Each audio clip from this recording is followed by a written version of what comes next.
Doctor অখিল রঞ্জন স্যারের কাছে আমি জানতে চাই যে লিম্ফোমাতে অ্যাটাক হওয়ার পর বিশেষ করে যখন হচ্ছে প্রাথমিক পর্যায়ে আসলে এর কোনো চিকিৎসা আছে কিনা, আর মানে চিকিৎসা নেওয়ার পর থেকে কি সম্পূর্ণভাবে একজন লিম্ফোমা আক্রান্ত রোগী কি সহজে কিওর হয়ে যাবেন? লিম্ফোমার আসলে ভালো হওয়ার সম্ভাবনাটি একটু অন্য ক্যান্সার থেকে একটু আলাদা। কারণ আমি আবারও বলে নেওয়া ভালো যে সমস্ত ক্যান্সারকে, মানুষের সমস্ত ক্যান্সারকে একেবারে মোটা দাগে দুটো ভাগে ভাগ করে ফেলা হয়েছে। একটি হচ্ছে সলিড ক্যান্সার বলা হয়, আর একটি বলা হয় ব্লাড ক্যান্সার। একেবারেই অঙ্কোলজি জগৎটাই দুইটা ভিন্ন। কারণ এটার কারণও আছে। কারণ একটা হচ্ছে যে ব্লাড ক্যান্সারের অরিজিন সবই শুধু ব্লাড সেল থেকে, আর সলিড ক্যান্সার সেটা ব্রেস্ট ক্যান্সার, লাং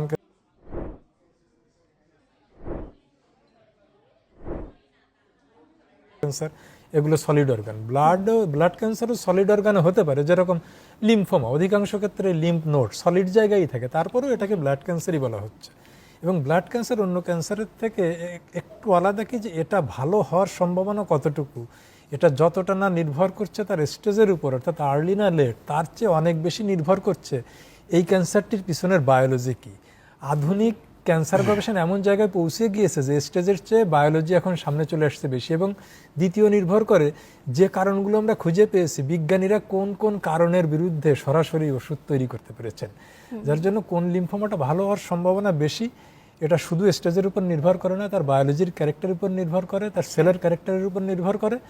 তবে প্রায় সব লিম্ফোমাই ভালো হওয়ার সম্ভাবনা থাকে, কম বা বেশি, সেটা বায়োলজির উপর নির্ভর করে। তবে ইন্টারেস্টিংলি লিম্ফোমা সম্পর্কে একটি গ্রস তথ্য জেনে থাকা ভালো, যে ভালো হওয়ার সম্ভাবনা কাদের বেশি।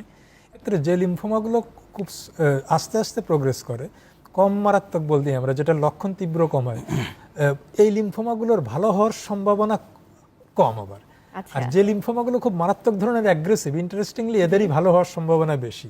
অর্থাৎ শেষ পর্যন্ত দেখা যায় যে গড় আয়ু পাওয়ার সম্ভাবনা প্রায় সবারই একই রকম হয়ে আসে।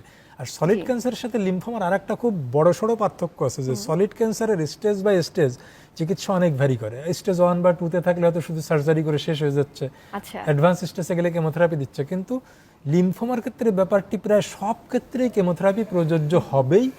খুব বিরল কিছু কিছু লিম্ফোমা যদি আর্লি স্টেজে সত্যিই ধরা পড়ে, সত্যিই যদি আর্লি স্টেজে ধরা পড়ে, আসলে খুব কম লিম্ফোমা আমরা আবারও আসবো কিন্তু একটি ফোন কলের পরে। দর্শক, টিভির ভলিউম কমিয়ে আপনার নাম এবং বয়স বলে প্রশ্ন করুন। আসসালামু আলাইকুম। ওয়ালাইকুম আসসালাম। আমি নোয়াখালী থেকে শফিক বলছিলাম। আমার মেয়ের বয়স হলো 8 বছর। 2 বছর আগে ওর facial low grade muco এপিডার্ময়েড carcinoma ধরা পড়ে। তো আমরা ওকে নিয়ে যাই হলো টাটা মেমোরিয়াল হসপিটাল বোম্বাইতে। ওখানে ওরা হলো করে অপারেশন করার পরে ছেড়ে দেয়। তো 6 মাস পরে বললো যে আসবেন, গেলাম। যাওয়ার পরে ওরা একটা আল্ট্রাসোনোগ্রাম করার পর আবার বলে 6 মাস পর আসেন। ওরা আসলে বিস্তারিত কিছু বলছে না।